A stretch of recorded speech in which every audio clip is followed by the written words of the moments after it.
In this section, we're going to add some code to our search bar input to detect any time that a user enters some text in here. So if a user starts typing something in like that, we want to get some type of notification or some opportunity to run some code and react to the user typing. So to do so, I'm going to flip back over to my search bar component. Inside of here, I'm going to define a new method at the top of the class. I'm going to call this onInputChange, like so. Now, I want to make sure that this method right here gets called anytime someone changes the text inside of our input. So in order to make sure that this method gets called anytime someone calls this input right here, I'm going to add a new prop to the input called onChange, and then I'll pass it a reference to the onInputChange method that we just created. So I'll say this.onInputChange. Now, something that I want to be very clear on right here.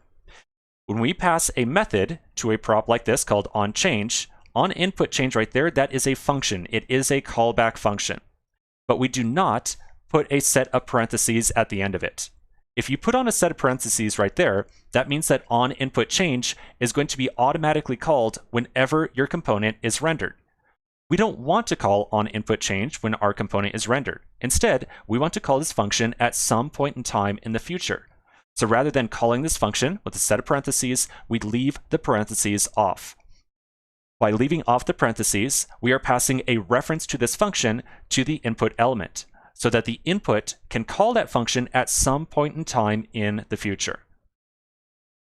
Now, this is a very common error that I see people make all the time. So just one more time very quickly, we do not put on a set of parentheses whenever we pass a callback function to an event handler like onChange.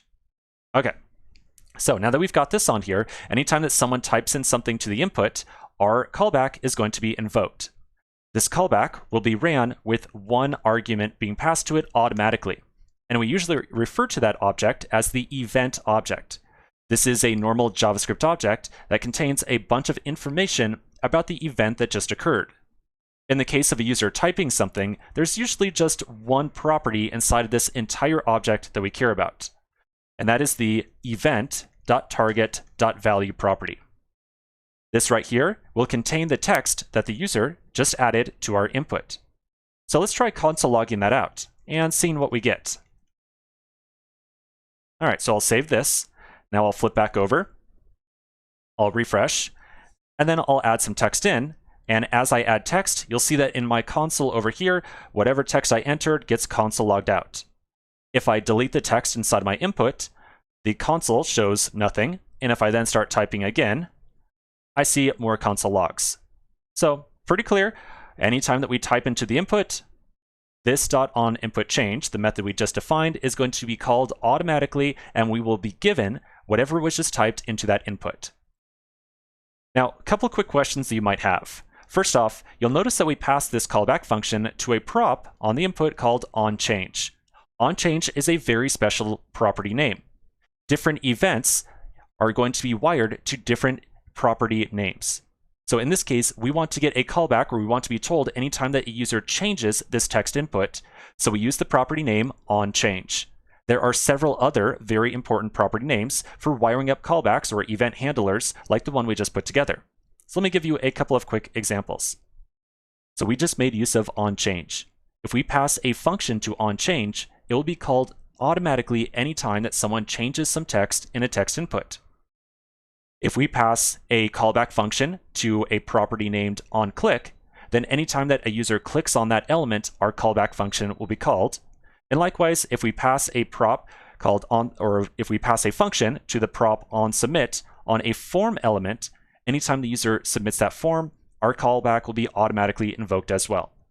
Now, as a quick example of this, let's try defining one more event handler inside of our search bar. We're going to delete this very quickly. It's just going to be a very quick little test. So I'm going to define a new callback inside of here called onInputClick. And inside of here, I'll put a console log that says input was clicked. And then I'm going to wire up that new callback to the input as well. So on here, I'll say onClick equals this.onInputClick. Now when I save this file, the input is probably going to reformat itself. Yep, there we go. So let's now flip back over to our browser and test this out. If I now click on the input, you'll see that I get the console log over here that says simply I was clicked. And every time that I click it, we get an additional console log, which is indicated by the number that you see right there.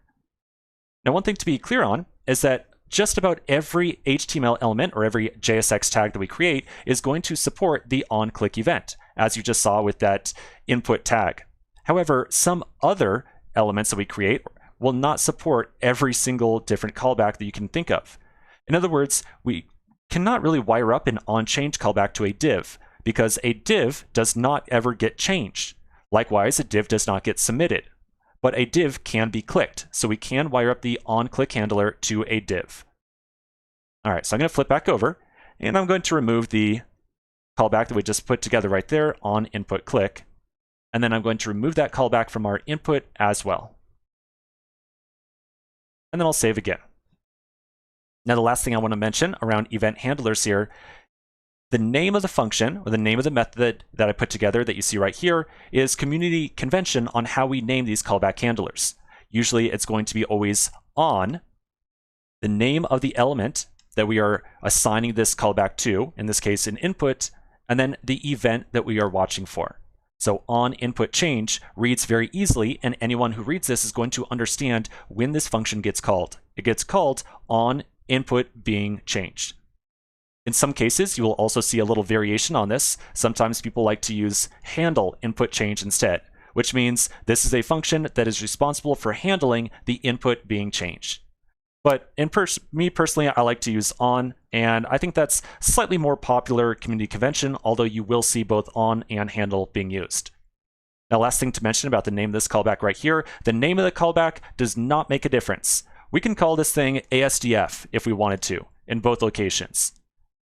The only name that matters at all is the property name that we are passing that function to. This right here must be onChange. If it's not, then our function will not be called anytime that the input is changed.